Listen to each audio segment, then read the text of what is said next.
What do you want to make it? A 1 mana 1/2 flyer that makes food when it leaves? I don't think that you can do that kind of thing. So it would be very hard. You can make it a 1/1 or something. But yeah. So here are the uncommons, and you can see the level of it. It's like the worst one is the Feather-Brained Filcher that still has 57%. This is still a card that I'm happy to put in my deck.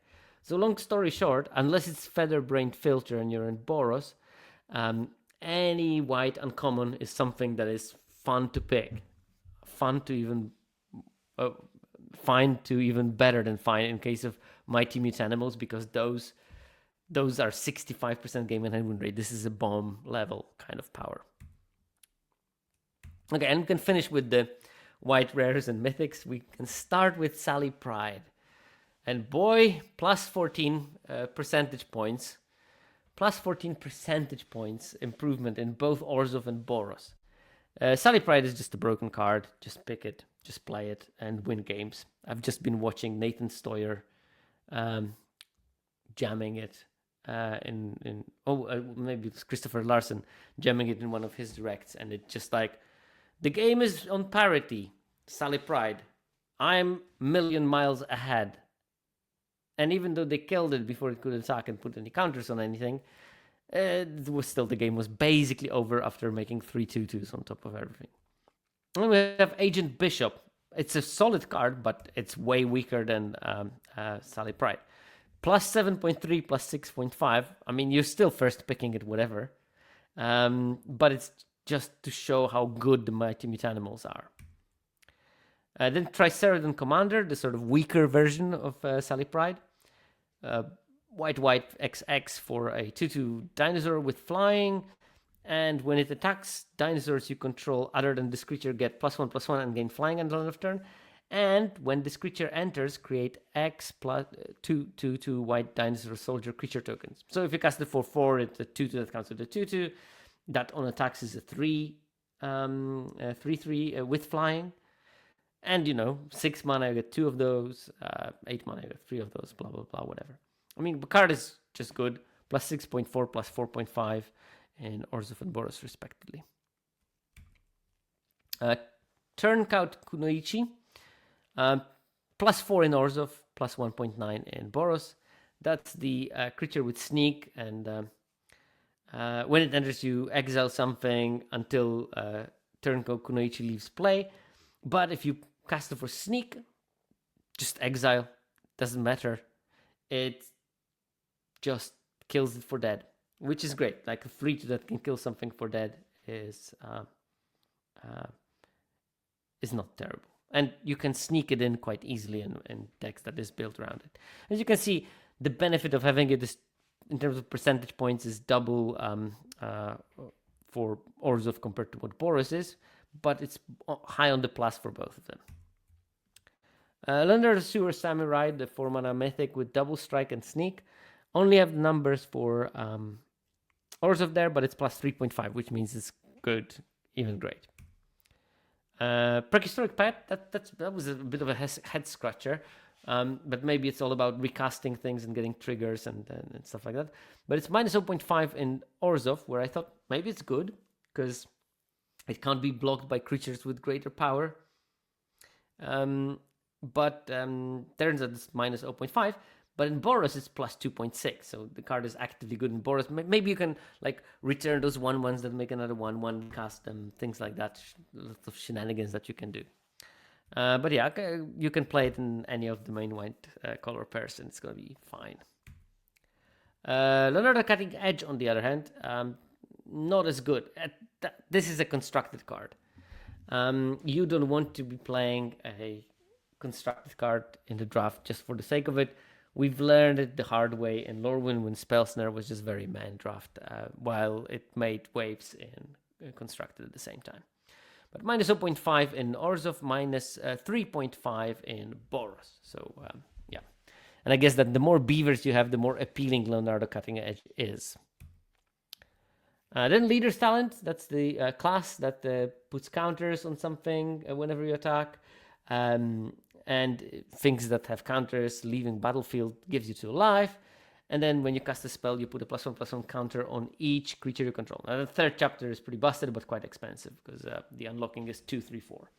So you would have to pay 9 mana to get that done. And I was expecting more from this card. Like, how come that Agent Bishop is so busted and very similar Leader's Talent is just mediocre as a card? And we have Turtles Forever, no one has data for that. Leonardo's Technique, minus 5.4 in Orzhov, no data anywhere else. That's the 4 mana to reanimate 2 things with mana value 3 or less from your graveyard, and you can sneak it in as well.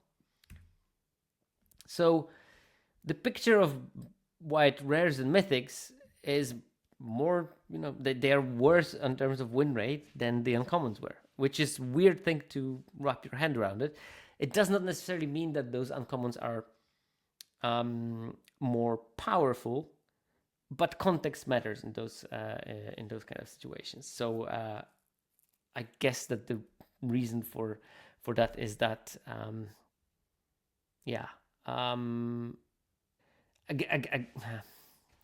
skip it. I'm just gonna cut it. I'm running on fumes here. I guess that the reason for that is that there are no missed uncommons really. All of them are fine playable, but some of the rares are quite built around it maybe, or constructed plans, like Turtles Forever. No, like Leonardo's Technique or something. Okay, blue commons. Here we have an all-star in terms of commons, and that's Return to Sewers. 4 mana, put something on top or bottom. We've seen that card a million times. It always was good, and here it's probably even gooder than it was before. Plus 2.6 in Izzet, plus 5.6 in Simic. Obviously, Simic starting from a lower bar, but it's still impressive. Plus 5.6 is a really big improvement, and turns out those decks really want to have 1 copy of Return to the Sewers. In Izzet, it makes you an artifact. In Simic, it buys you such importantly needed time, because if Simic deck stabilizes against aggro, I don't think that there's many points of return for that kind of deck if the deck is piloted well. So yeah, Return to the Sewers, definitely you should prioritize that card. It's pretty good everywhere. Then we have Sewer Valence Cam, an absolutely essential card for the 5-color soup decks. This is the tool that makes you survive the early turns and accumulate value later. It's just such a good design for that aspect to fit one particular deck specifically. But as you can see, in Izzet is plus 2.3 and in Simic plus 3.9. So these are good numbers across the board. Sewer Valence Cam is a really strong card, and you should start playing it more often, I'm afraid. And the option of, hey, I want to go and declare attacks with my 7/5 trampling monster, and you just go, yeah, before attacks I'll cast Sewer Valence Cam and tap it. It must feel so disheartening, and then you know that your opponent is going to draw 2 extra cards also of it, and that's not something you're looking forward if they already stabilized. So yeah, very strong card, and in 5-color soups even more so. Then we have Buzzbots. That card also good across board. Plus 2, plus 2.4 in Izzet and Simic. Just a solid one with Vigilance. Dies to draw a card, so no one wants to kill it.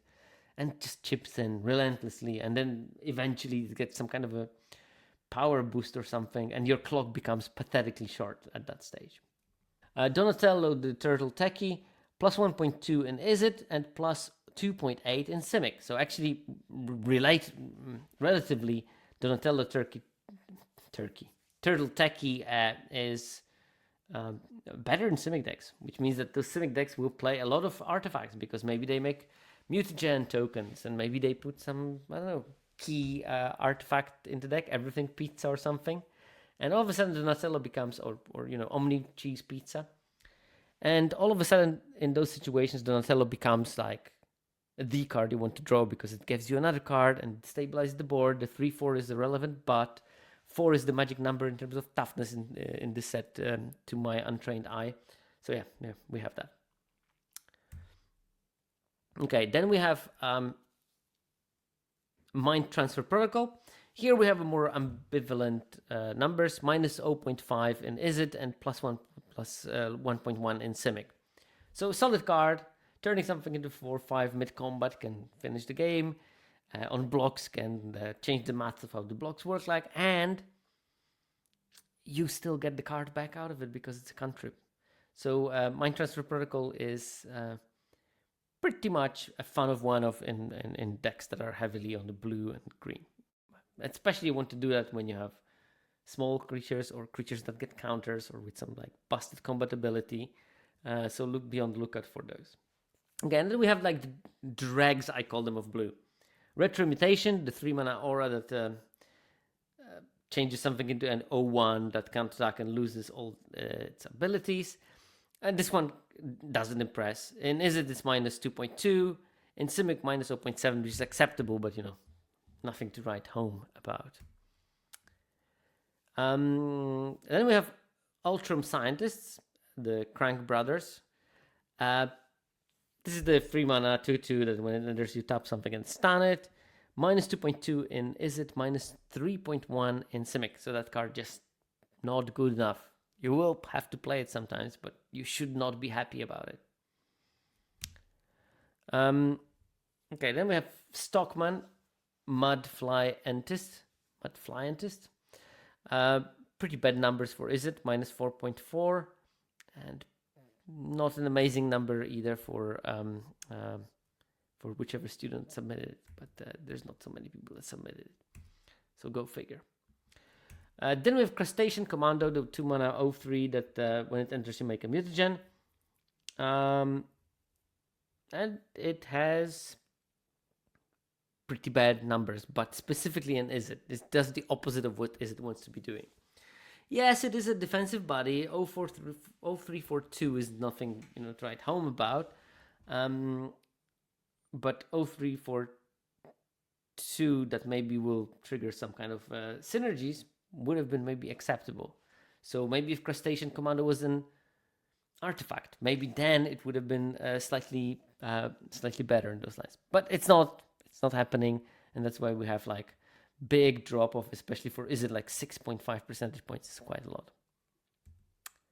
Negate doesn't have any data, and this is the picture of your blue commons. And we see that there's this core of 5 of them. Return to Sewers, Surveillance Cam, Buzzbot, Donatello Turtle Techie, and Mind Transfer Protocol. So Mind Transfer Protocol stays a bit behind, but the other white commons are just below the level where I would find it like comfortable to suggest someone. In terms of blue uncommons, the number 1 is Metalhead. That's the 5 mana mana war that you can sacrifice artifacts, put counters on it, and gets haste and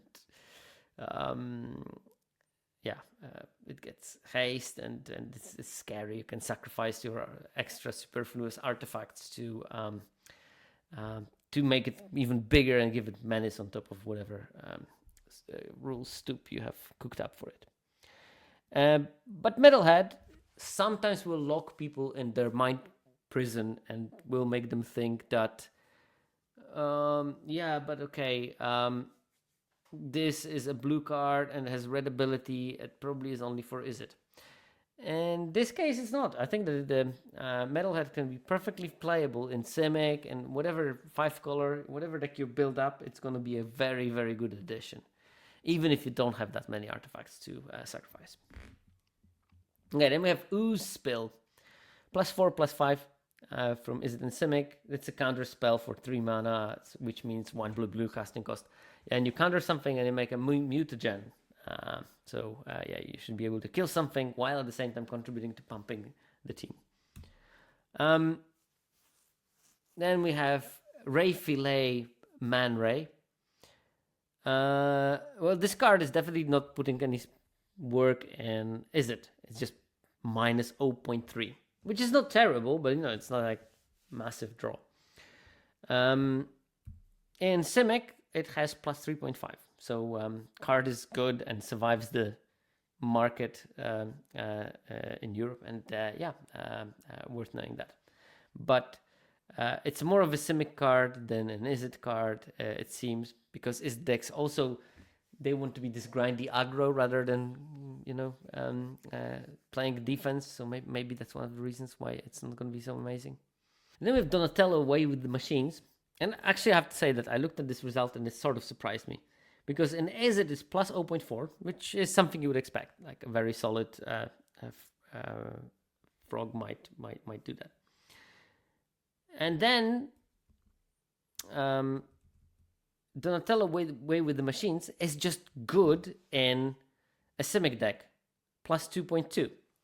And it's fine in Is It deck, where you would expect more artifact synergies, but it's only plus 0.4 in Is It, and plus 2.2 in Simic. Now, mind you, Is It starts from a higher floor.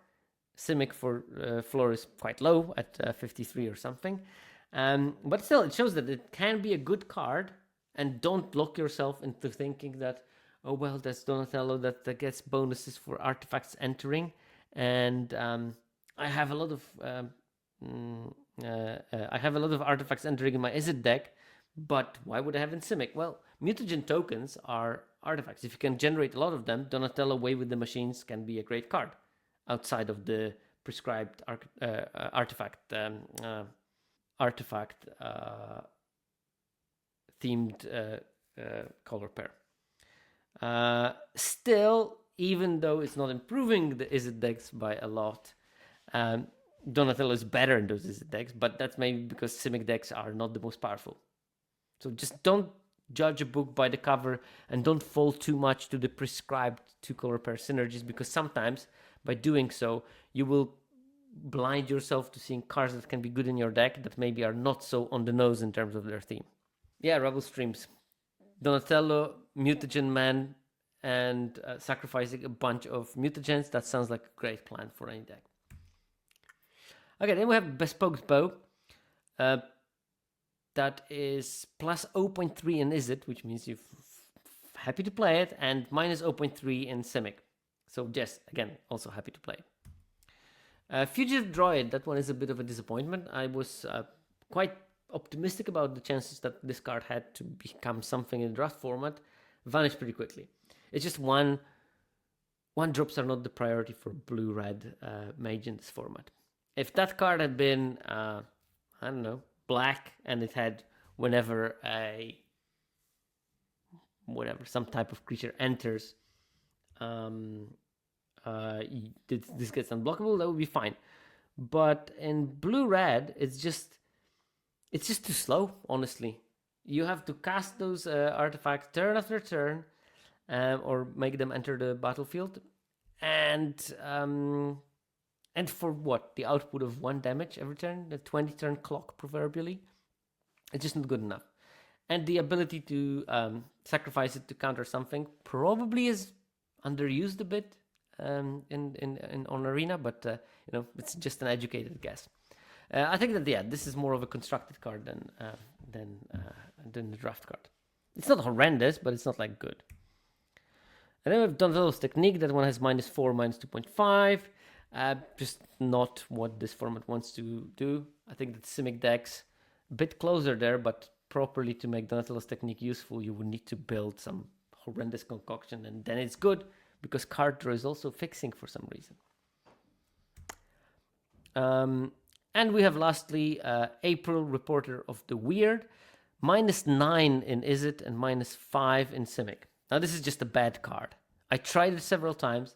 In my soup decks, it looks like that. Okay, it's turn 3 to 7. I have April on board. She can't attack because she will just die in combat because my opponent is playing larger creatures.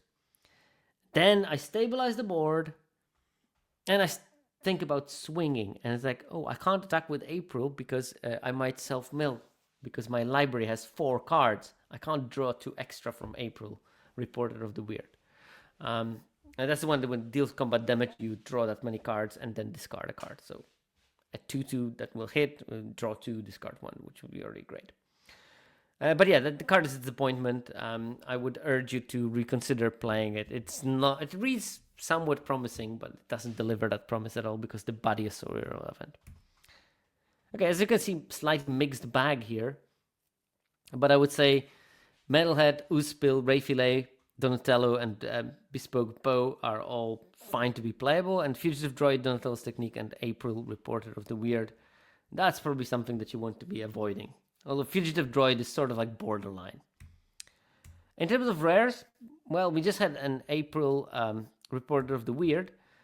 Not such a great card, but April O'Neill Hacktivist, all of a sudden great. We have the games played win rates there, and it's +7 in Izzet and +8 in Simic, which is good. I mean, this card is such a difficult card to deal with because of the 5 toughness. And the ability is so backbreaking. The damn just drawing cards for free. Ugh. And yeah, it spots itself 1 card. That's the important part of it. You cast it on turn 4. Well, it means you cast a creature. End of turn, you will draw an extra card. Then we have Kitsune, Dragon's Daughter, +5.7 in Izzet and +5 in Simic, which is great. These are great numbers. It's a first pick. There's not much to discuss there. Does Machines, on the other hand, well, first of all, it only has data on Izzet, and probably rightfully so, because Izzet is the only one that will have enough artifacts that go to the graveyard to utilize class 2 when you can return 2 artifacts from your graveyard to your hand. But also, it fills your graveyard so well. The first chapter, when you mill 2, draw 2, and then discard 2, that's seeing through so many cards.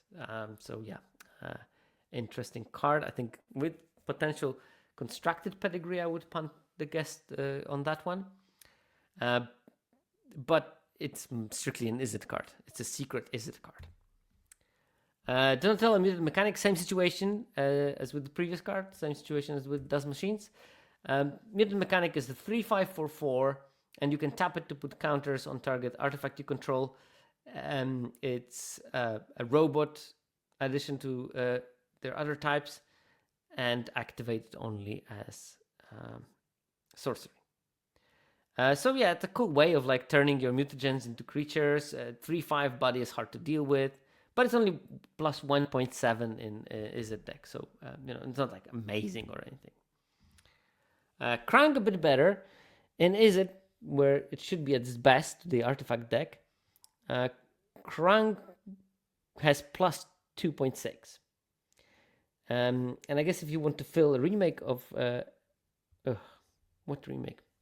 Yeah, and I guess if you want to play it in Simic or something, it's not as good, because those decks should have other ways of accumulating hand, and Krang first of all will cost more mana, but also it will draw you like 1-2 cards, while in Izzet you can easily engineer a situation when you will cast Krang and draw 4 cards out of that. So Krang is probably more of a strictly Izzet build around, sometimes playable in Simic, but not always.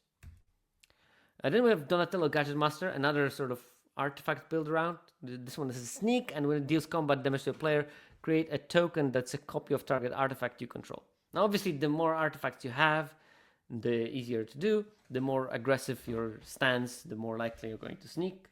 And that means it's better in Izzet, +0.9, and -0.7 in Simic. And sometimes it would be nice when you manage to copy, say, Everything Pizza. It feels even like a win.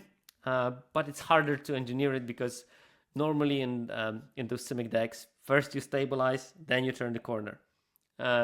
When you stabilized and turn the corner, value is sort of win-mori.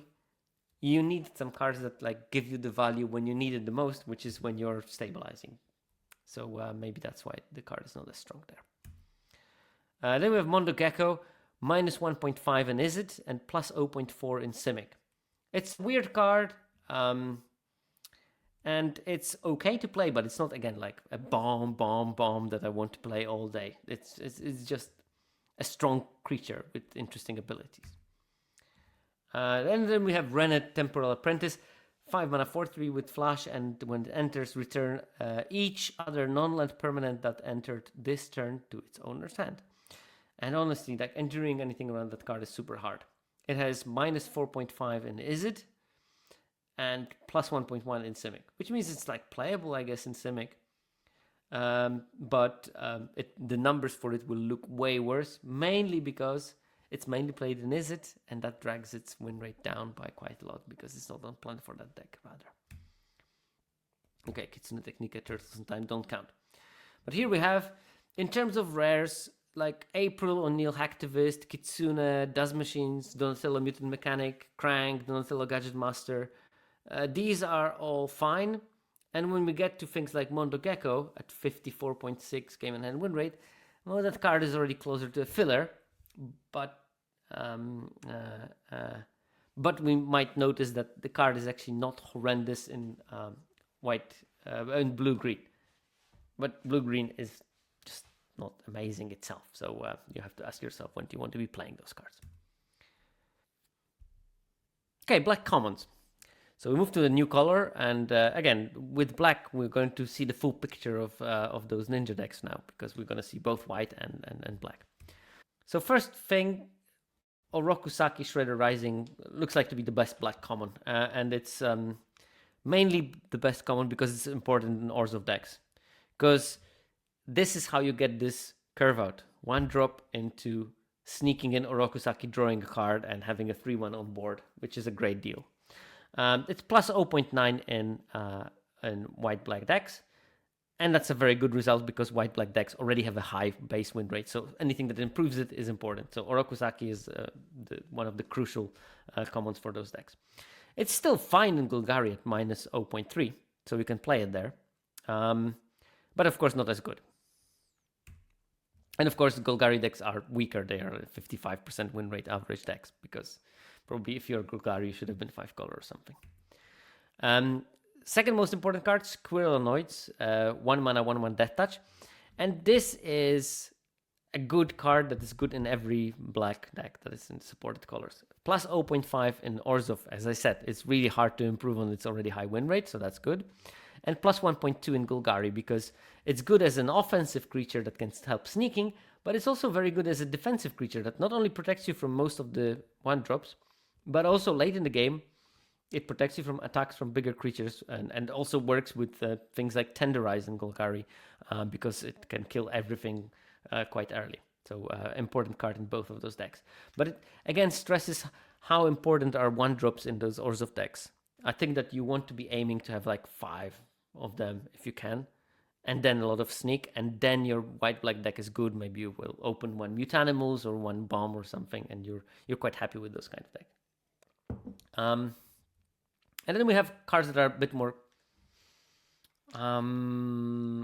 bit more subtle in terms of their usefulness. Anchovy and Banana Pizza, 2 black for just kill something and it has food, so you can sacrifice it for your life. And in Orzhov decks, this is not the kind of a card that you really want to prioritize. Minus 1.8. And I think people play it probably too often in those decks. Orzhov decks want to be more proactive than removal heavy, and there are better removals for that kind of plan. Because your plan includes taking over the game in the early game. And if you're planning to take over the game in the early game, you want to have cheap, flexible, maybe even instant speed removal, and not Anchovy Pizza, which is quite clunky and expensive and black mana heavy. But it's plus 2 in Golgari and even plus 5.4 in Dimir decks, the few of them that there are. So yeah, it's good as a control tool, and also with Golgari you have some amount of recursion of this Anchovy and Banana Pizza. And Dimir, maybe Dimir decks are just like decks that have Don and someone that, you know, the thing that blinks Anchovy and Banana Pizza and turns it into a kill 1 creature every turn. But yeah, it's definitely going to be better in those slower decks. Strong card though, and it's still playable in Orzhov if you don't have anything better, but it's not something that you'll be like, oh yeah, I need to get it. You're much better picking a 1-drop over it most of the time. Stop by the Foot, better numbers in Orzhov, minus 1.1. So this is more like the speed of the removal you want to have in those decks. And it's sometimes, like late in the game, can scale up and you can sacrifice something and kill a big thing. Like minus 5 is quite a lot. But in Golgari it's plus 2.2. So worth noting that it's still much better in the Golgari decks because they also want to defend against early creatures. So Stomp by the Foot, killing a 2-drop, stopping someone from being able to sneak on the early turns. All of those things are important. Okay, Shredder's Revenge weirdly appears in those top black commons. Minus 2.6 in Orzhov. You don't want to have card advantage. You'd rather cast a 3-drop creature in those decks. But plus 0.4 in Golgari, which means that probably a 1-off is not bad. And you can get it super late, which is also a benefit of this card. Is that like very often I'm drafting those multicolor decks, and like super late I'm just picking Shredder's Revenge. Will I play it in every deck? No, probably I'm 90% of the time I'm cutting it, but it's good to have access to one, and you can easily get it without compromising better picks. Then we have Tunnel Rats. Now that card is already on the lower side. If the News Crew, the 2/2 Vigilance that sometimes can cycle for a massive pump effect, is having weak numbers, then Tunnel Rats will also have a weak numbers. -3 in Orzhov, -2.7 in Golgari. It's just too small ball, really. I think that's the problem with this card. And then Bebop and Bebop, Warthog Warrior, 5 mana Swamp Cycler. It's not Jenica. In Orzhov, it's actually -8.4. It's like you literally don't want to be playing it at all in Orzhov decks. And in Golgari, -2.3, which is also not anything impressive. And it's, and these colors you can technically have a combo of Bebop and Rocksteady when you can make both of them unblockable and finish the game, and it's still not good enough. Pain 101. This is a card I thought maybe is good enough when the set was spoiled, because I thought, like a combat trick that gives Death Touch and reanimates, reintroduces the creature that you targeted to the game after it dies. That sounds like a decent thing, but -4.7 in Orzhov, where I thought it would be probably at its best, and -5.4 in Golgari is just not a good common. And same with Insectoid Exterminator. They've been trying to make this 3 mana 2/2 that scries or surveils one at the end of the turn when something happens. It's just not good card. They need to do something. Make it a 2/3 flyer. I don't know. But that design needs to be revamped to make it worthwhile. Same with Foot Mystic. -7.2 in Orzhov is really bad. It's too clunky. It's just what you're paying for. It's not enough. Like a 3/5 of stats for 4 mana, maybe. A bit of it with lifelink. It's just not good enough. So we can see that the shelf of the black commons in general is pretty short, because 4 of them are good. Orokusaki, Squirrelnoids, Anchovy, Banana Pizza, and Stomp by the Foot. And even those last 2 are not amazing in the Orzhov deck. Their win rate is mainly boosted by being great in black-green. But that means that white-black decks have a very short bench of good black commons. Orokusaki, Squirrelnoids, maybe Stomp by the Foot, and Anchovy and Banana Pizza. That's about it. In black-green, you have a bit longer because you get the Shredder's Revenge on top of that. Okay, black and commons. And we start with the Beavers. The Dream Beavers is a bomb-level card in Orzhov. It's absolute priority to pick that. I mean, I might pick Mutanimals and Sally Pride over Dream Beavers, but that's about as much as I will. Maybe there's some rares and mythics that are still good enough, but plus 7.8 is, in an archetype that already has a very high win rate, that's a lot of power. And if you have the right version of Orzhov deck, you are going to cast that card like 3-4 times in the game, and every time you cast it, it means that you sneaked something into the battlefield that did a lot of damage to the opponent already. So drains from Dream Beavers will add up, and that will help you shorten the clock. It's also fine in Golgari at plus 3.6. Card is just generically good. Splinter, well, this is more of a one deck card. It's plus 1.5 in Orzhov, which is good, as I said. High win rate archetype, difficult to improve the win rate. And -2 for Golgari. So this is a Orzhov secret multicolor card, and that's how you should treat it, probably. Then we have Death in the Family, -0.4 in Orzhov. So fine. Not great or anything, fine. Splinter had 1.5 plus. This one has -0.4, so 2 percentage point spread between how good those cards are in Orzhov decks. And I'm pretty sure that lots of people will think that Death in the Family is a better card. But in Golgari, that's plus 2.6. This is exactly the kind of removal it wants. Instant speed, early game. Doesn't scale up with the game, but you always find something. And it exiles, that's also important. Then we have Lord Dreg Insect Invader.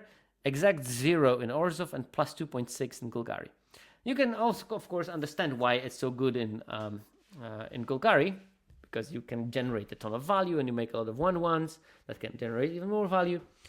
But 0 in Orzhov is a bit, at least mildly, surprising. And I think that it all has to do with how easy can you activate it. And if you can activate it on the same turn as it came in, and you make the 1/1 Insect Warrior creature token with flying, you start an avalanche of stuff that includes attacking with the 1/1 flyer, sneaking something in, using that flyer. Okay, it dies, fine. But you manage to put some damage across, extend your board by cheaps. And because you return that 1/1 insect to your hand, Lord Dreg will trigger again. So that's how I can think of it. Then we have Shredder's Technique, another removal, and another minus 1.9 in Orzhov and plus 1.6 in Golgari.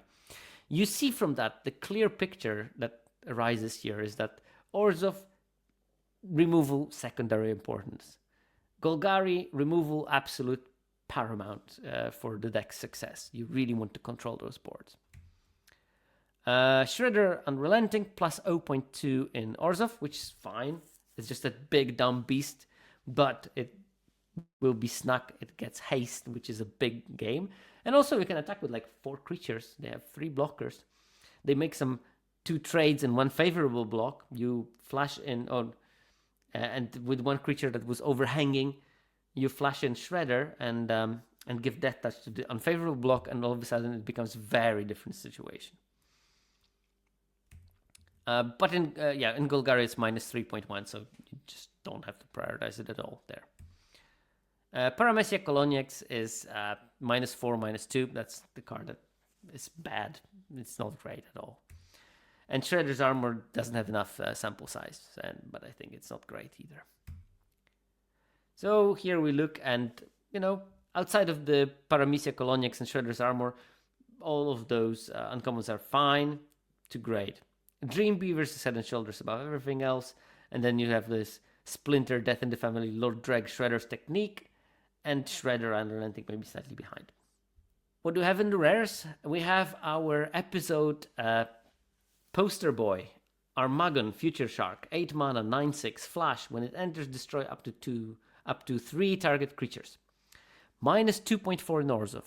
Because as I said in the at the start of the episode, well, Orzhov doesn't plan to have 8 mana. So why should it plan to play Armaggon Future Shark? And that's why the number is minus 2.4, despite card being very strong. And I know it's very strong because in Golgari it has plus 12.1, which is a massive boost. It's, it's putting it on par with things like Sally Pride. Maybe not slightly below Sally Pride, but not far off in Golgari decks. And I think that this is part of the confusion of the data, is that if you look at the generic win rate of this Armaggon, maybe it's lowered by the fact that people still continue putting it in Orzhov just because the color and of the deck and the color of the card match, and the rarity symbol is rare. So this is like the best poster child of this. Not every card can be great in every deck. Some cards are universal, some are not, and Armaggon is one of those that are not, quite decisively. Cloning of Shredder, on the other hand, is a universal card. Plus 1.9 in Orzhov, plus 8.8 in Golgari. Now, of course, you're much happier to play it in the Golgari deck. But even in Orzhov, it's good. It's slightly off the plan, but it can take over the game quite efficiently. Creating 3 copies of certain legends is just really strong, I guess. So yeah, we have that. And we have similar numbers on Savanti, Romero times Exile. Plus 2 in Orzhov, plus 8 in Golgari. Again, expensive card, better in Golgari, that is suited and built in such a way that those expensive cards can be played reliably, while Orzhov decks are sort of on the mercy of your draws in order whether you can cast a 5-drop or not. Rat King, Verminster. That's the 2-mana 1/1 that makes rats whenever you trigger the disappear, and can reanimate creatures later in the game. +2 in Orzhov and +4.6 in Golgari. So good card whenever you play it, but better in Golgari improvement. But Golgari is a weaker deck. Super Shredder, very similar numbers, +2.2, +4.2. Again, slightly better in Golgari. It seems like it's better in engineering states where lots of permanents go to the graveyard, so Super Shredder will grow with them. But still more than fine to play in Orzhov. And then we have Ninja Teen, which is another of those cards that, it's one of those classes. First, when you cast it for 3, you get whenever a creature you control leaves the battlefield, each opponent loses 1 life. So a good way of making sure that you can push the last points of damage to Ninja Teen. But it also has the Chapter 2, which is creatures you control get +1/+0 and have menace. Now imagine that with Squirrelnoids and attacking with this 2/1 menacing Death Toucher. Are you going to chuck 2 creatures under the bus to block it? Probably not. And that means that a lot of damage can go through it, because if it's not blocked, it can also be sneaked or snuck or whatever you call it. So really sweet design. And this card is really good in those sorts of decks. +4 percentage points is quite a lot. And it's still fine in Golgari with +0.6. And that's maybe for that last ability where you can sneak your creature cards in graveyard somehow. And, rebuild your board from trading early in the game. Koya with that level is obscene. Okay, we have Shark Shredder Killer Clone. It's a sneak card, so you think, it's going to be great in Orzhov, but it's only -0.5 there, which makes it a fine playable, but not an amazing bomb. But it has +3.5 in Golgari, which is very credible. So it's more of a Golgari card than Orzhov. Because the more removal you use, the more creatures are there in the graveyard, and Golgari likes to play removal, and Orzhov does not. So there we go. Madame Null, Power Broker, another card that is a bit split. I think that there are good Orzhov decks for it, and there are not so good Orzhov decks for it. And the million-dollar question is, which ones are good? I had a couple of Orzhov decks where the card was great, and I had a couple where it just didn't do anything really. So -2 in Orzhov, but +3 in Golgari, which means that maybe this is the deck that wants to be better for that. Southwind Avatar, another creature that just doesn't agree with the Orzhov plan, -4.7, and +1 with Golgari. And then Splinter Technique doesn't have the numbers. So looking at the uncommons in black, we see that at least until Shark Shredder Killer Clone, we have solid numbers across the board. And then maybe Madame Null is slightly behind the curve, and then Southwind Avatar even more so, and then Splinter Technique is just an actively bad card. But still, 4 cards are over 60% game in hand win rate, and a bunch of them closely follow. So black uncommons are as strong as the white uncommons, and that makes those particular color pairs very uncommon-centric. Red commons is the next, and here we have it quite easy because red has 2 commons. Mauser Foundry, +4 in Izzet, -1.3 in Boros, and Manhole Missile, +4 in Izzet and +0.2 in Boros. These are the 2 key cards. Important to see that in Boros, Manhole Missile seems to be a better card than Mauser Foundry, while the difference is much smaller between artifact decks because Foundry's artifact character can help you with some synergies at least. Okay, and then we have commons that are just not great. Raphael Tough Turtle, that's at most a filler, -1.5, -1.3 in the red decks. Purple Dragon Punks, they're just bad, -3, -4.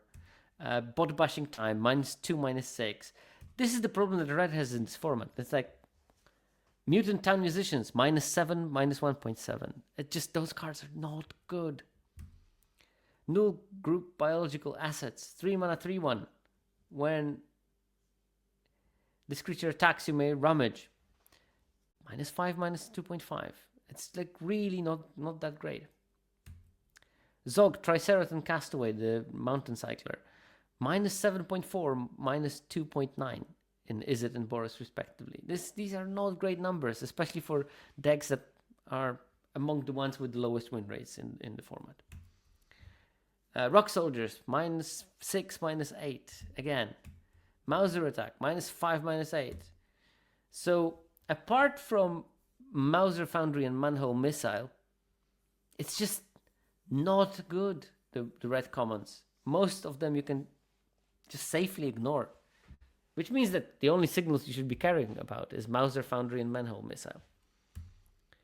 How can they miss on red so many times in limited, and yet we end up with the Izzet being the dominant color combination in standard across the years? Huh? How does it happen? In terms of the uncommons in red, Casey Jones Jury Rig just this year is number 1 uncommon. It's got plus 5.2 in Izzet decks, which you wouldn't be surprised. It looks at the top library of library and looks for an artifact card from it, so obviously it's going to be good in the archetype card archetype. But in Boros, it still has plus 1.2, and that means that yeah, it's still solid. And here, this is the difficulty of interpreting the data. Does it mean that Casey Jones is just generically good in Boros decks? No. By all means, no. Because we don't see the decks in Boros that did not play Casey Jones, despite of it being in the pool and drafted, because there's just not enough artifacts and the synergy doesn't work. It's just a hasty 2-1. So, yeah, I think that you have to think also outside of the raw numbers. You have to think about what do those numbers mean and how am I going to interpret it so that I will extract maximum useful information while not get cluttered in biases and caveats and stuff like that. So people who will put Casey Jones in their Boros deck must have some kind of a weird version of a Boros deck. And in that weird version, Casey Jones is absolutely solid. So keep that in mind, that this is not for every Boros deck. And this is easy because it literally says artifact on this card, which means that they sort of tell you what you need to be looking for when you draft it. Artifacts. Spicy Oatmeal Pizza, plus 1.7 in Izzet. It's an artifact, hello. And minus 3.7 in Boros, which was a bit surprising to me. It just seems Spicy Oatmeal Pizza is not the best in the dedicated aggro deck for the format. But in Izzet, artifact being an artifact is actually good. And similar situation with General Trag, Heart of Stone, plus 0.5 in Izzet, minus 4.3 in Boros. So clearly that's an Izzet multicolor card, and it's fine, maybe even fine plus in those. Jenika's Technique, I think that this card should be played more. I think that people don't appreciate that, you know, if you're building a soupy pile of cards, survival is the priority, and Jenika's Technique can make your survival extremely easier. So worth keeping that card in mind when you're drafting the 5-color pile, because realistically you're losing to a better version of your deck, and you know, not much you can do about it. It's just a better version of your deck, and they will beat you with it. But another thing is being overrun by aggro. And cards like Jenika's Technique stop you from being overrun by aggro, and that's where they are important. Okay. Wingnut also slightly disappointing. There was hype on that card constructed, but it ended up with minus 2.1 in 2.9 in Izzet and minus 1 in Boros. Just not great. And in Boros, maybe, you know, it's like fine, but not amazing, that's for sure. Old Hop, Alley Cat Blues. Now this is a red card, but it's probably predominantly played in white red because it has a white ability on it. So color identity is actually Boros on it. Minus 1.4. Take it or leave it. It's not going to be the best card of your deck. It's not going to be the worst card of your deck. It's probably somewhere in the bottom half, maybe deeper in the bottom half. So think, do I need another 5-drop? If not, maybe you can pick something cheaper instead. Raphael Most Attitude. That's another of the designs that what you should rethink, because we had that in Azula in Avatar, like a 4-mana 4x creature that is maybe harder to block for one reason or another, and it has like this capability of, hey, I might draw some cards of it, but in the end it's just a 4/3 with menace. It's going to die to a gust of wind, and that's the problem with the card like that. And the same problem was with Azula and Zuko from Avatar: The Last Airbender. These were the cards that are also technically, oh, I'm going to draw an extra card every turn, but in practice it's going to be, oh, I'm going to attack with it once and then it dies and then I move on with my life.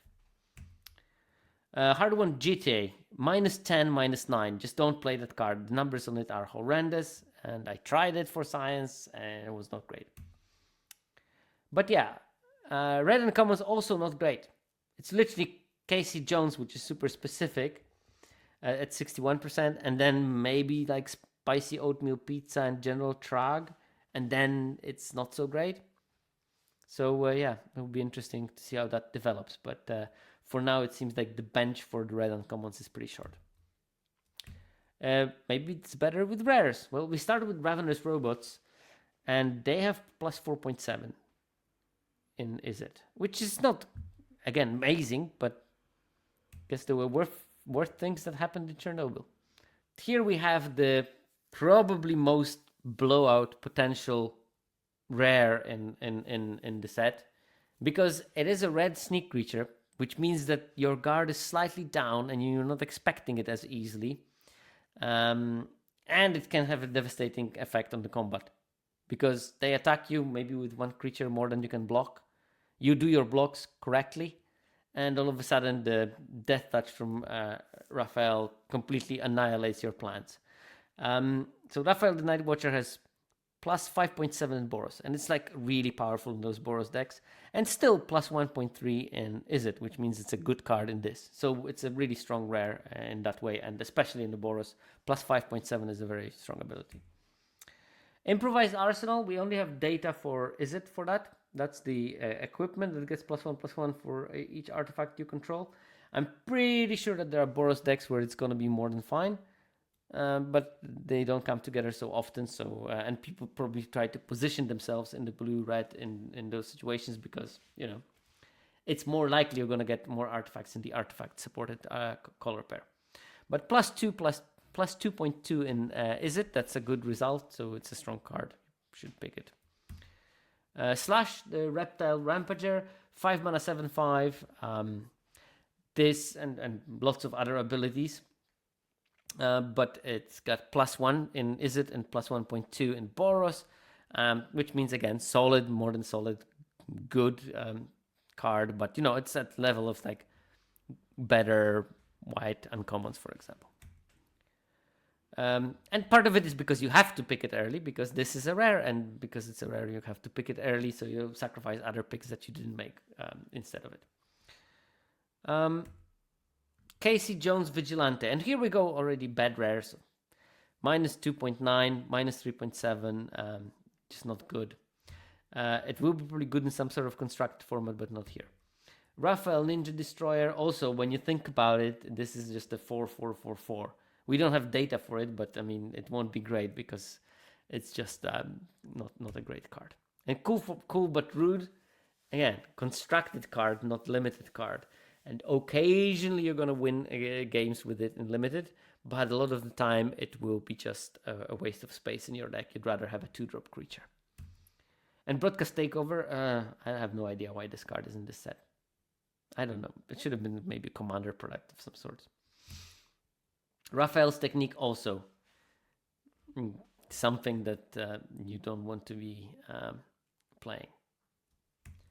So as you can see, even at rare, there's 3 good rares, like Ravenous Robots, Raphael, Night Watcher, and Improvised Arsenal. And I said good, not even great. Maximum win rate 59.7 for Ravenous Robots is not amazing. And then we have like a bunch of unplayables and bunch of menial, like Casey Jones, Raphael, and Cool But Rude are just 51%, 50% win rate.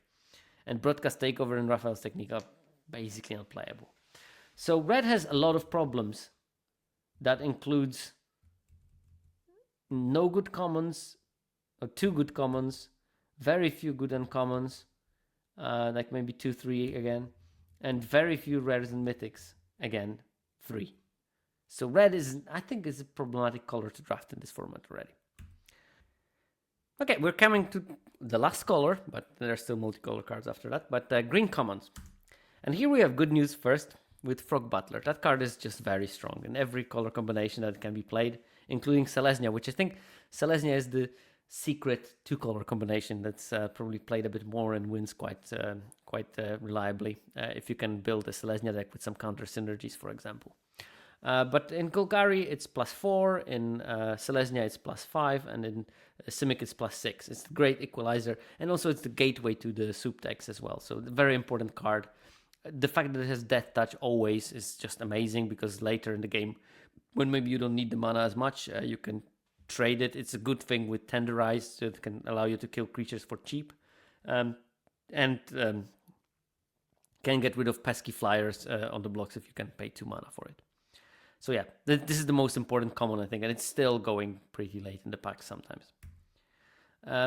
Primordial Pachyderm, I'm not going to make a rant about obsolete taxonomy this time, especially that the card is good.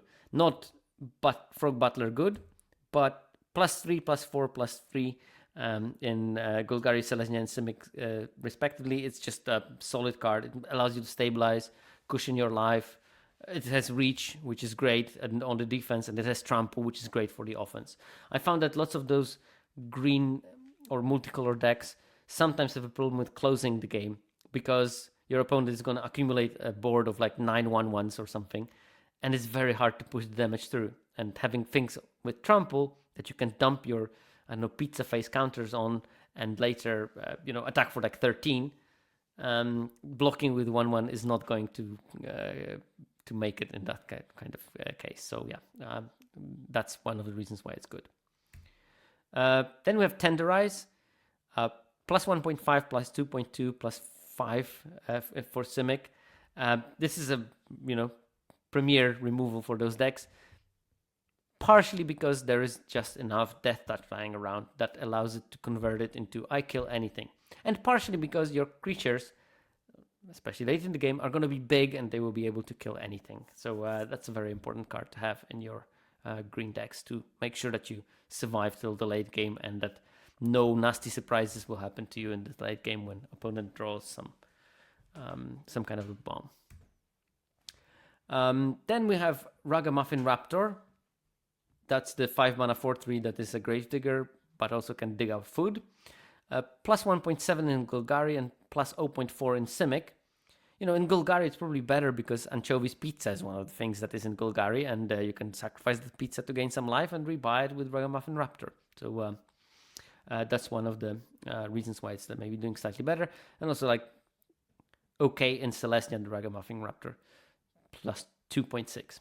So again, another universally good common in green. And then we have the Guac and Marshmallow Pizza, +0.2 in Golgari, +1 in Simic. It's fine. It's not amazing. It's good when you have the Courier of Comestibles and you can dig it out of your deck, but you want to have other foods as well on top of that most of the time. And then we move to Michelangelo Game Master. It's fine. It's not amazing. -0.6 in Golgari, +0.7 in Simic. So yeah, sort of middle of the road common. You will play some of them in your deck and you're going to be fine with it. Rocksteady, similar situation, -0.3, -0.3. Not great, not terrible, just your replacement level kind of common. You're not going to be upset playing it. 7/7 is a big body as well. Zoo Escapees, begrudgingly playable common, -0.2 in Golgari, -1.2 in Simic. Again, fine.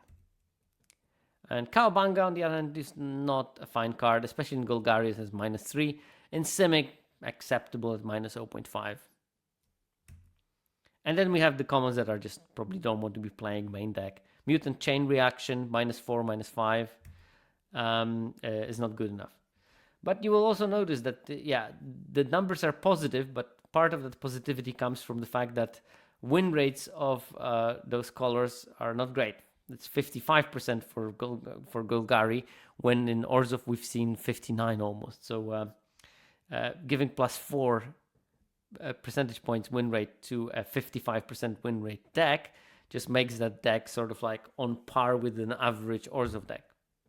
So yeah, there are some issues there. However, Frog Butler is an outstanding common, and then Pachyderm, Tenderize, and Ragamuffin Raptor are good, and the rest is like worse.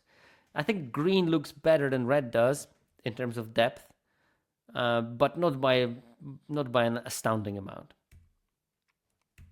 In terms of the uncommons, the most important one, Courier of Comestibles.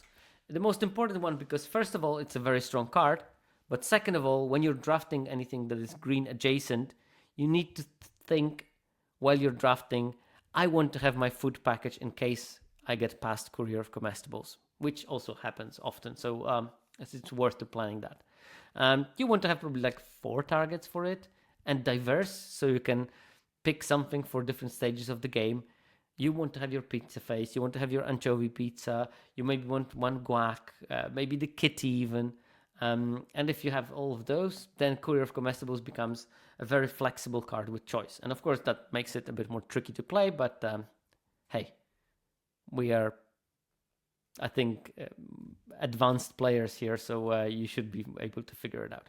But it has +7 in Golgari and +6 in Simic, which is a really big improvement. Then we have the novel Nunchaku, the equipment that makes your creature fight something, and it gives trample. This is also an important part. I said that trample is quite important for those decks, so you can close the games reliably, because it's a bigger problem than you may think in some of those decks. But novel Nunchaku has +4 in Golgari and +6 in Simic. Similar numbers for Michelangelo, +4 in Golgari, +5 in Simic. There's the 4-drop that makes mutagen every time it enters or attacks. Yeah, very good creature. Absolutely happy to be playing it. This one is maybe something that people are still sleeping on a bit. Saved by the Shell. It's a 2-mana trick.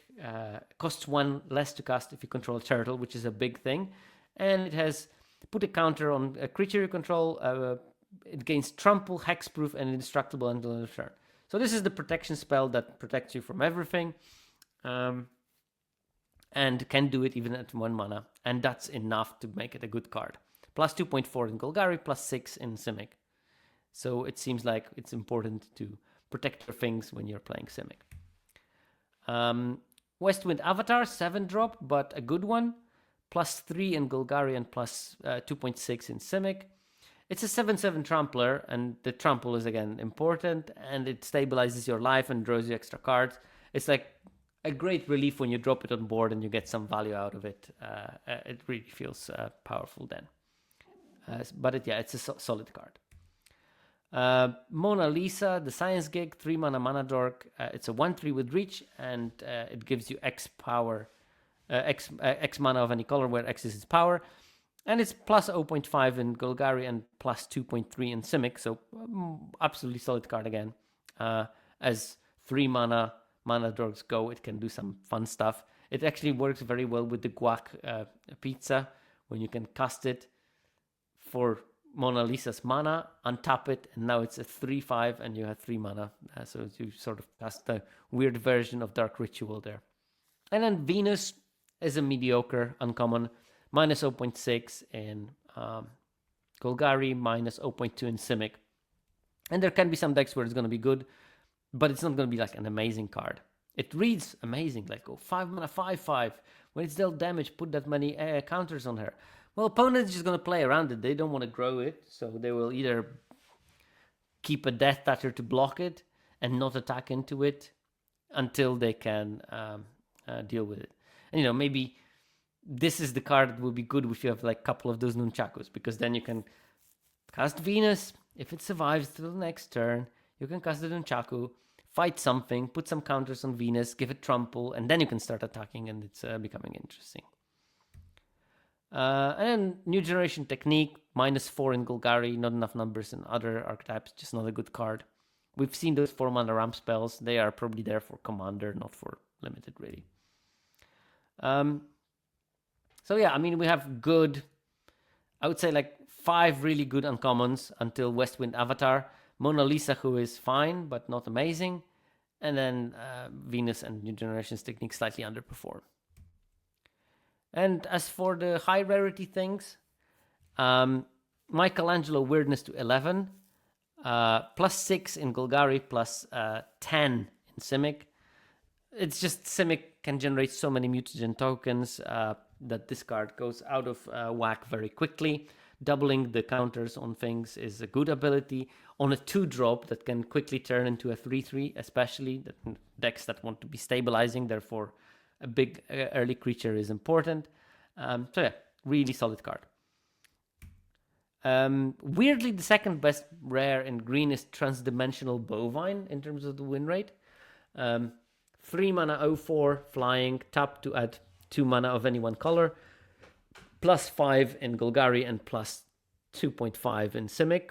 It turns out to be pretty strong. So I don't before I did those slides, I didn't think about it too much, but I think it's I will start paying more attention to the Bovine. Then we have Mutagen Man Living Ooze, green X for a 2/3, and comes with X mutagen tokens, and also you can sacrifice those mutagen tokens for 1 less. So late in the game you can just like, hey, I cast it for 8 mana, I make 6 mutagens, I sacrifice them for 0 and put counters on Mutagen Men or something else or whatever. So pretty strong because a large chunk of its power can come in hasty, because you can sacrifice those mutagens on the same turn as you cast it. Plus 4 in Golgari, plus 5.5 in Simic, so really strong again. Leatherhead, similar numbers, plus 5.5 in Golgari, plus 4.5 in Simic. That's the 4 mana trample hexproof one. It's another Mutagen Man, Leatherhead, all have trample. And so does Groundchuck and Dirtbag, plus 7 in Golgari, plus 3 in Simic. Another strong card, very hard to deal with, like lots of removals doesn't kill it. So and if you untap with it, you get so much mana that you can do whatever you want. Michelangelo Improviser, not enough data in Simic, but in Golgari it has plus 2.9, which makes me think it's actually a solid card probably for those decks. And Michelangelo's Technique, plus 0.3 in Golgari, not the greatest numbers. Collective company style cards, they need to be almost build-arounds. And yes, you look at 8 cards, which, with a good count of creatures, like 15, 16 creatures, of which half can be cast from it, maybe that's acceptable. But the problem is that the card would have been better if there was a green X aggro deck. But most of the green X decks, well, they rather focus on bigger creatures, which means that you might not get as much value as you want from Michelangelo's Technique, because you can get 1 6-drop out of it, but that's it. And then we have Party Dude, minus 0.5 in Golgari. I think that this card should come with a warning, because against some decks it just doesn't do anything. So you just have a dead card in your hand. And against some decks, it can be actually detrimental for you, because they can mill you out with sacrificing mutagens and foods and whatever. So a bit of a risky card, and I think I would keep it to casual constructed formats, like, probably good in some junky EDH deck or something. And no data for Turtle Power. No one wants to build a Turtle Tribal. So yeah, we have 6 solid rares, but nothing like brilliant and amazing. Michelangelo with 60.9% win rate is the best that they can offer. But it's partly driven by the fact that generally green archetypes don't have a high win rate, because Simic is 52.5 and Golgari is 55. And that covers the green. We have multicolor commons and uncommons and rares to cover. And here we can go fast, because there's not so many of them that are actually good. Because having a common at hybrid cost means that they need to be powered down a bit. But not in the case of Mechanized Ninja Cavalry. That card is actively good. 1 and a Boros hybrid for a 1/1 that comes with another 1/1. And every deck that it's in, Orzhov, Izzet, Boros, plus 1.2, plus 1.6, plus 1.7. So, like, solid common. And think about it, it's probably better than any other white common than April O'Neil in Orzhov, because April, I think, had +1. It's not a big difference, but it's interesting to know that Mechanized Ninja Cavalry is actually better than April by just a bit. And then we have Nobody. 1 is it or hybrid for a 3/2. When it enters, you can return up to 1 target artifact you control to its owner's hand. This works great with some cards and is a powerful card. Plus 1.4 in Izzet decks. And then -3 in Boros and Simic, which makes me skeptical of playing them. I did, however, play it in the 5-color Everything Pizza Soup, and it was great there. But I was quite blue-red focused in this particular deck, and that's why maybe it was good. So watch out for those builds. If you have the right combination of artifacts that will bring you value, Nobody can become good also in the 5-color deck. But it's definitely good in Izzet. Foot Ninjas, plus 0.5 in Golgari, which surprised me. I didn't think of it as a Golgari card, but it's improving those decks. Minus 1.5 in Orzhov, which is, again, slightly below rate. But if I don't have those impactful cards for the late game, I'm fine playing Foot Ninjas in those decks too. The gaining of the 3 life is important in Golgari, I assume that's the main reason for it. Slithering Cryptid. Well, in Izzet it's just minus 2.2, despite making an artifact on entry. It's just not enough of the artifact synergy card. It's not exactly on the plan of the deck. But it's fine in Golgari and Simic, plus 0.8, plus 2. So play it in those decks. It's fine. It can become a 3/4 blocker that is quite annoying to deal with for some of the ninja decks. Mauser Mark II, minus 1 in Izzet, so it's a filler, and minus 4.2 in Simic, which is worse than a filler, especially in a low win rate archetype. I would avoid it like a plague there. Ice Cream Kitty, Orzhov minus 6 almost. It's just so not an Orzhov card. But in Golgari and Simic, it's minus 1.2, minus 0.1, which means it's, again, filler but playable in those decks. And then my most despised card of the format, Foot Elite. I hate that card. I don't know why, but I'm glad to report that its numbers are also pretty bad. Minus 4 in Orzhov, minus 5 in Boros, minus 5 in Golgari. I just don't want to play this card at all, somehow.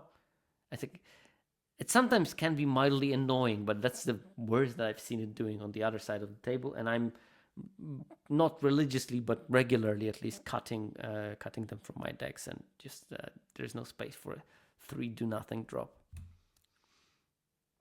EPF Point Squad has similar numbers as Foot Ninja, but I actually like that card. I just think that you should only play it when you have multiple ways of putting multiple bodies on board on the same turn. And EPF's Point Squad is just working so well with Last Running technique, for example, when you just attack, opponent blocks, maybe, like with same amount of power and toughness as this creature has, and just cast the Last Ronin's technique and make 3/1/1s, grow it by 3. Fantastic. But the data shows the different story. It shows the minus 4, minus 5, minus 1.6% in Orzhov, Izzet, and Boros, respectively. I still think that there are builds where it's going to be actively fine, or dare I say good. Punk Frogs, minus 5 in Simic. I don't like that card either, and it has bad numbers.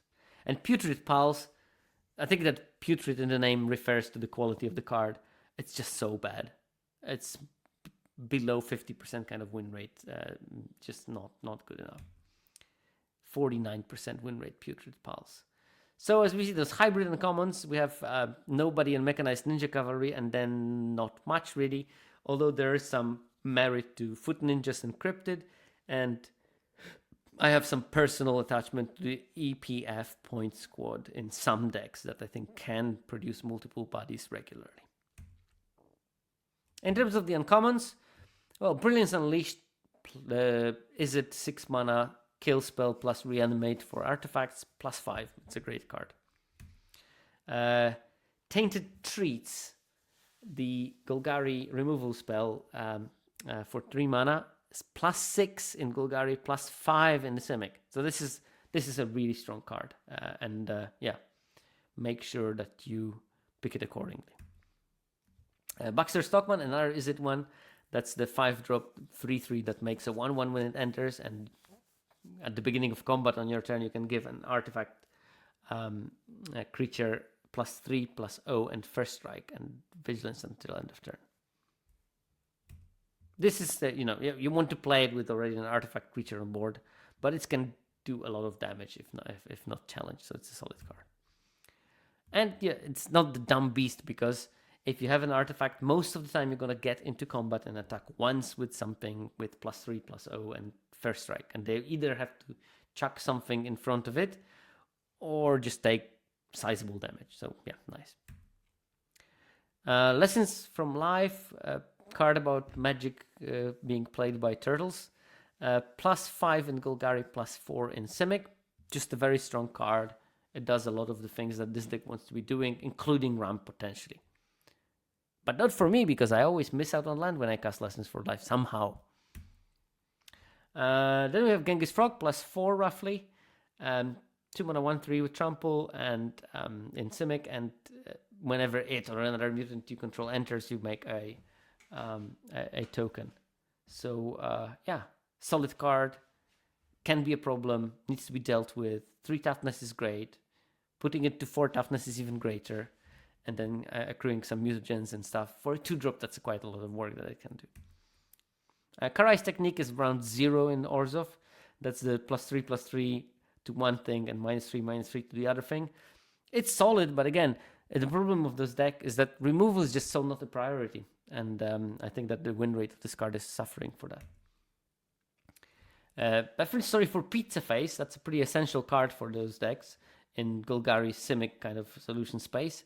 In Golgari it's +2, and Simic is +4. So bringing those decks almost to the level of a white-black box standard version. And Karai, Future of the Food. That's the 3 mana 3/3, and when it connects, you can return a creature to your hand from the graveyard. And if you sneak it and connect, then you can reanimate something. But -0.5 is just not amazing. Again, we're starting with a very powerful archetype, but still not amazing. It's just solid. Neutrinos, these have -0.1. Again, filler plus, I guess. If you have a build that is maybe better, then you can get something going. But yeah, not a bomb in any measure. Same with Go Ninja Go. -1.6. That's like below the good level even. So you can see like the Karai, Pizza Face, Karai's Technique, Genghis Frog are the sort of like tier 2, still solid, and 57-58% win rate is good. The top tier is Lessons from Life, Baxter, Stockman, Tater Treat, and Brilliance Unleashed. These are like above 59. And Neutrinos and Go Ninja Go, both of the Boros ones, by the way, are lagging behind. And the last point, the rares and mythics. We start with the Last Ronin, a mythic, which means it was very common in the first week, but now that's been fixed. You are going to see it once in a blue moon, but this is the only sweeper in the format, so this is really backbreaking when there's only one sweeper, because you're not playing around it, and then they cast it, and then you're like, why? But Last Ronin has +13, which I think solidly puts it in the bomb category. Then we have Donald Leo Problem Solvers. I mentioned the card before. It can blink a creature and an artifact every turn, which makes it interesting with some cards. You can, blink the Nunchak and then equip it. Or you can blink your any other type of ETB creature or your anchovy pizza. There's so many things that you can do with this. And it shows because it's my +3 in Orzhov, where arguably it's going to be more difficult to get the full value. But +8 in Is It. And I'm pretty sure that it's even better in the 5 colors piles. Dark Layer Shredder, a card that won me a box yesterday. Thank you very much. 2 mana 1/3 sneak for 2 mana as well. attacking ninjas you control have death touch, and when it deals combat damage to a player, you create a ninja. And then if you have control 5 or more ninjas, the opponent loses half their life rounded up. And I have done it yesterday. I managed to engineer a turn where I got Dark Leo and Shredder snuck and connected, and half-life gone. Plus 5.2, solid numbers, yeah. Mickey and Don Party Planners. I was a bit skeptical about this card, but it grew on me, and it turns out that for the right reasons. Simic plus 7, Golgari plus 9, and Izzet plus 3. Those Golgari and Simic decks are very land hungry, and being able to get lands of top is a very useful ability because, you want to be not missing a land drop with those decks and make sure that you have resources to deal with whatever opponent is going to chuck at you. Eventually, you're going to win the game. Ralph and Mikey Troublemakers. In one of my runs yesterday, opponent cast this on turn 6, I think, and just slammed me into face, brought something equally bigger, like one of those land cyclers. And then, I managed to get rid of it somehow, and they cast a second copy next. The card is just absolutely bug-breaking. And plus 6, plus 8, and plus 7 in Izzet, Golgari, and Simic, respectively, shows me that, it's just good independently of the archetype. Northwind Avatar, that 5-mana dragon that can bring something from your sideboard. Plus 3, very good card. I had it also in one of my pulls, and I was tutoring Krang, the 9-drop. Because you don't want to play it in the main deck, because there will be a good chance of you sitting it with it in your hand and then doing nothing. But if you have Northwind Avatar, which you actively want to play, because 5-mana 5/5 flyer is really strong. If you do that, then you can get it from your sideboard, and maybe later you can cast it. At least you can make that decision, and it was definitely right for that deck. Krang and Shredder. This looks like a super bomb, like 6-mana, 6/7. It has ability that draws you cards and casting them without paying mana cost, whatever. But in fact, when you look at it, it's got -3 in Orzhov, so minus 0.6 in Izzet, which is not amazing. And then only plus 2.5 in Golgari, which I think is the best home for that card. Splinter, the Radical Rat. Ninja ability trigger twice, and you can give Ninja unblockability for blue, I think. That this unblockability ability is, I think, for Commander, so that people can put it in their Ninja decks, despite it being a hybrid and not having blue or something. Bebop and Rocksteady have actually +1 in Golgari. I think that there are some decks where Bebop and Rocksteady as the beatdown plan is a legit strategy, and I've won games like that. Just started attacking with Bebop and Rocksteady, put some nunchucks on him, and what can you block? Not much. And then we have Mikey and Leo Chaos and Order. That's the 2/2 that whenever you put a counter on a creature you control, you draw a card once a turn. And it's got plus 0.4 in Golgari and plus 3-ish in Simic. So solid card on both accounts. Not so much for Ralph and Leo sibling rivals. One Boros for a 2/4, and when it attacks, you can untap some creatures, and then there's an additional combat. You can engineer some weird turns with it, but in its nature, Ralph and Leo is just a 3-mana 2/4 really that can be easily dealt with. So opponents can get rid of it before it does any serious damaging. No data for Tokar and Razar. Dawn and Raph Hard Science, that has -4. And I think that this card is sort of a trap. It's just a 3-mana 2/4 menace. The value from discounting the spell is gonna appear so rarely, honestly, with this one.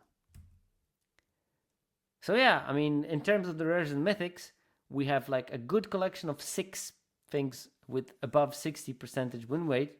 So, Northwind Avatar, Ralph and Mikey, Mikey and Dawn, Dark Leo and Shredder, Dawn and Leo, and The Last Ronin. All of those cards are really, really solid. And then there's a drop-off to Krang and Shredder, and then even further drop-off as we go down. So, yeah.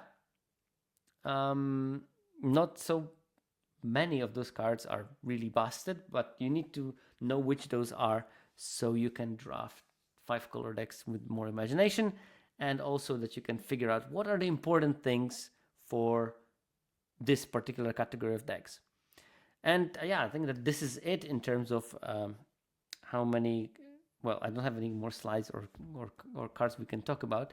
I think that one thing I would like to maybe mention is that if you notice when I was talking about, for example, white-black, I was not only looking at individual cards, but I was also trying to find which similar cards do similar things, because that can point me towards a functionality that's important or not important in a given color pair. And I think that this episode's main outtake was white-black doesn't want to have much removal, and I think people put too much of it, and because of that, their white-black deck is all of a sudden incapable of those bursty rapid starts, and those bursty rapid starts are what makes the decks, white-black decks, win in this format.